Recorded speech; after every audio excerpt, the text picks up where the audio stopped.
Good morning, my dear students, and welcome to AG Spoken English classes. ఈరోజు మనము ఫొనెటిక్స్లో ఇంకొక sound గురించి discuss చేద్దాం. ఈ సింబల్ వచ్చేసి ఈ అని ప్రొనౌన్స్ అవుతుంది. It is a long vowel. It is long vowel. 2 dots ఉంటే కనుక ఇట్స్ లాంగ్ వావెల్ అంటాము. ఇట్ ఈస్ ప్రొనౌన్స్డ్ యాజ్ ఈ. The mouth is wide. ఈ. The front of the tongue is raised. The mouth is below the closed position. These are the rules. ఎక్కడెక్కడ స్పెల్లింగ్స్లో ఈ యొక్క sound వస్తుంది అనేది మీరు గుర్తుపెట్టుకోవాలా. ఓకేనా? Okay, come to this. ఈ డబ్ల్యూ ఉన్నప్పుడు ఈ యొక్క సౌండ్ ప్రొడ్యూస్ అవుతుంది. ఫర్ ఎగ్జాంపుల్ సిలో ఈ ఉంది చూడండి, డబ్ల్యూ. ఈ వచ్చినప్పుడు సి అనేది ప్రొనౌన్స్ అవుతుంది. సి. నెక్స్ట్ ఇక్కడ అగ్రీలో ఈ అని వచ్చింది చూడండి. ఇక్కడ agree sound is agree.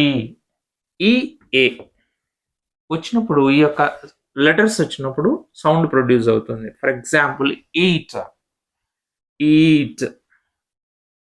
Next seat, seat. Next I E వచ్చినప్పుడు ప్రొడ్యూస్ అవుతుంది. For example in field, field. Okay, next I E in piece, piece.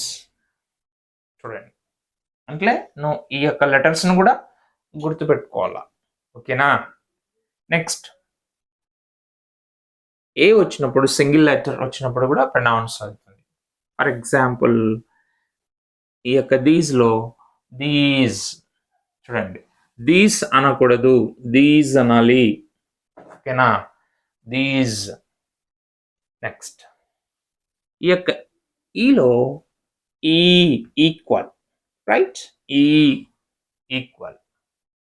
Next E Y వచ్చినప్పుడు కూడా ఈ అనేటువంటి సౌండ్ ప్రొడ్యూస్ అవుతుంది. Okay, it's long vowel, remember. E Y, కీలో E Y, key.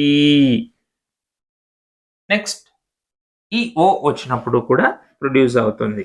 EO, people, people. ఓకేనా? కాబట్టి ఈ ఈని నువ్వు ఈ యొక్క స్పెల్లింగ్స్ను గిన గుర్తు పెట్టుకోగలిగితే ఎక్కడ ఈ యొక్క ఈ అనేది ప్రొనౌన్స్ అవుతుంది అనేది మనము ఈజీగా ఫైండ్ అవుట్ చేయొచ్చు. డౌట్ ఉంటే ఫొనెటిక్స్ ట్రాన్స్క్రిప్షన్ చూసుకోవచ్చు. లేదనుకోండి డబ్ల్యూ వచ్చినప్పుడు ఇది ఈ అనేటువంటి సౌండ్ వస్తుంది కదా అనేసి మనం చూడాలి. ప్రతి ఒక్క చోట సేమ్ స్పెల్లింగ్ వచ్చినప్పుడు సేమ్ ప్రొనౌన్స్ అవుతుందంటే సేమ్ ప్రొనౌన్స్ కాకపోవచ్చు. మనకు డిక్షనరీలో విచ్ ఇస్ ద స్టాండర్డ్ అంటే ఈ ఫొనెటిక్స్ ట్రాన్స్క్రిప్షన్ ఉంది చూడండి. This is very very important. డిక్షనరీలో ఉంటుంది. దీన్ని మీరు చూసి దీని యొక్క వర్డ్ యొక్క సౌండ్ను మీరు ప్రొడ్యూస్ చేయాల్సి ఉంటుంది. ఓకేనా? Very easy. If you understand, it is very easy. Okay, మీకు ఏమైనా డౌట్స్ ఉంటే కనుక ఇక కామెంట్ బాక్స్లో మీరు ఏం చేస్తారు, చాట్ చేయండి. If you have any doubts you can chat. ఇలాంటి వీడియోస్ కోసము subscribe A G spoken English classes. And you like it, share it and subscribe. And ఇలాంటి వీడియోసే కాకుండా మన యొక్క ఛానల్లో there are so many spoken English classes and so many motivational videos too. అవి కూడా వాచ్ చేయండి. వాచ్ చేసి ప్రమోట్ చేయండి. ఏజీ సార్తో నువ్వు ఉంటే ఇంగ్లీష్ నీ వెంటే. Okay, thank you.